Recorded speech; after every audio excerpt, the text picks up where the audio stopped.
MSU, and that such a code of conduct would be done differently. The first one was done by the organ.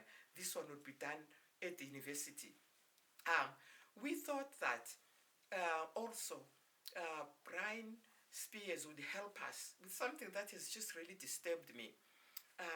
The Marriage Act.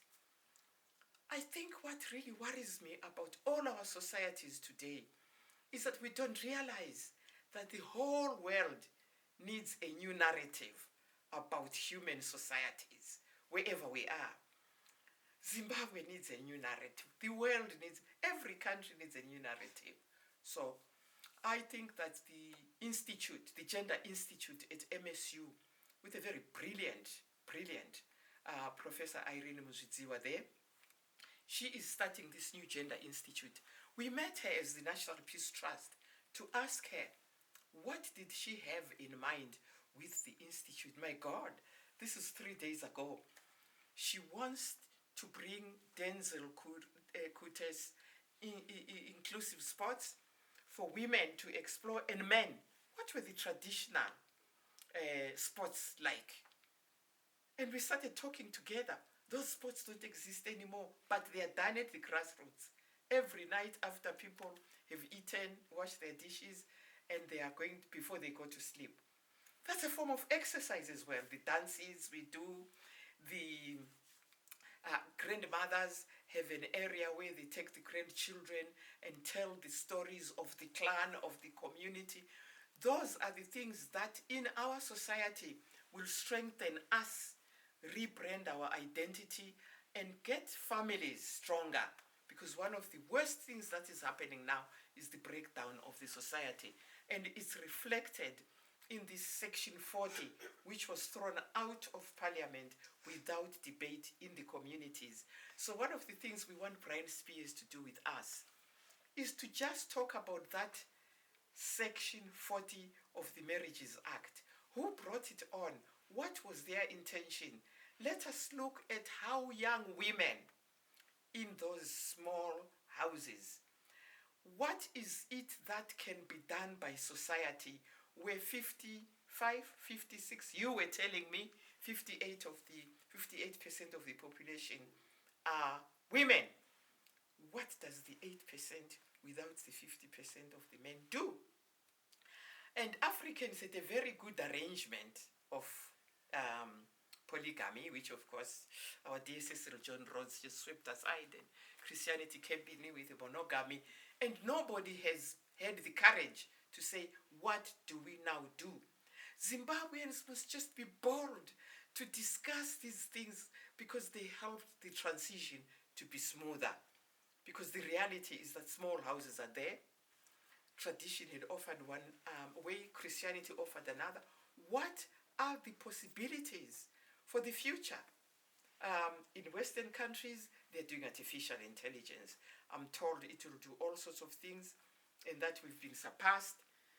Really, do we want to be caught in 15 years' time by artificial intelligence? Is there nothing that we can do to get human beings to preserve the best that we have come up with? So I think the debate in the Commonwealth of what is happening now is really going to help us. So I'd like to thank all the people I've said before. The one I haven't thanked is my husband, who is in Sydney. He just lost his mom, our mother-in-law. And also the Zimbabwe Information Center. Guys, your $1,000 got here. We've done our banners. Brian Spears is here. And everything that the 1,000 was going to do, it has done. Our cars are full of fuel. And we'll be leaving for Midland State University tomorrow with your $1,000. It really has worked. And we are then going to Bulawayo to meet the National Peace and Reconciliation Commission, which is meeting in Bulawayo with the Parliament in a workshop. Between that, we are going to be the guests of my two sisters, of Judith Todd, of the people who have made Bulawayo really their business to see that it moves on. So the children of Joshua Mkabogo Nkomo are hosting us at the Joshua Mkabogo Museum. They've told me the new name, and Professor Mzvidziwa should be advised. They want to be part of the partnership as their own organization with the Great Zimbabwe Peacebuilding Initiative. And so they are going to host Brian. And so Brian will be able to see the academic, the Bulawayo, the community, and meet the National Peace and Reconciliation Commission, which is a baby of Gibson Sibanda, the late, who was a senator and part of the co-patrons. His main concern, and it's a shame he's not with us, you would have found Brian a real soulmate. His main concern was mediation, and his dream was realized after he died in the construction of an infrastructure for peace, which is the National Peace and Reconciliation Commission, which we are going to meet in Bulawayo. And if we can say, the National Peace Trust, which is an NGO that I established at the end of the inclusive government, that was started to complement the work of the National Peace and Reconciliation Commission by carrying forward the personal projects that were started by the president, our chairperson, John Gomo. Our chairperson was John Gomo. He started a school in his area, Matebeleland North, for the San people to actually get a good, solid education in their own systems. The San people we call the Bushmen. They are the ones that we have really just oppressed and marginalized. But he started the school for their advancement and for their transformation into today. We are taking that up as the National Peace Trust with Midlands University to actually build for all the minorities in Zimbabwe. They are not minorities, nationalities, which we have quite a few of, to get their history done at MSU, where the previous Vice Chancellor, Professor Emeritus Ngwabi Bebe, is a leading historian.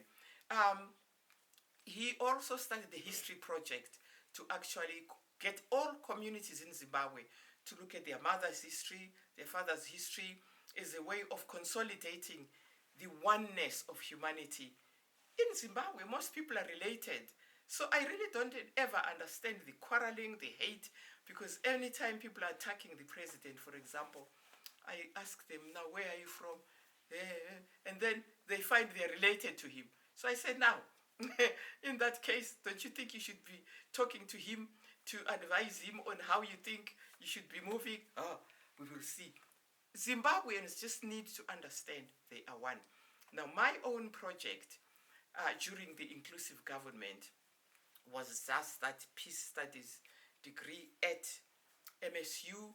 We used the co-patrons window, and the president, who at that time was just a minister, brought in the former president Joaquim Chissano to a fundraiser where the whole evening we talked about the consequences of state-sponsored violence and how peace building would get Zimbabwe back on course. We also got Tilburg University to sign an MOU as the co-patrons with MSU, and they've produced one of the best law schools in that partnership. That MOU was renewed in July last year. Now, I can say the visit of Brian Spears is really, for me, I can rest, because the young people like yourselves really can now get one more little, the Tilburg window is open. We are opening one to the whole Commonwealth through Brian Spears, the president of the Commonwealth Lawyers Association. I tell you, I still think I'm dreaming. Dream on, Mama. We'll catch your news tomorrow. Thank you very much.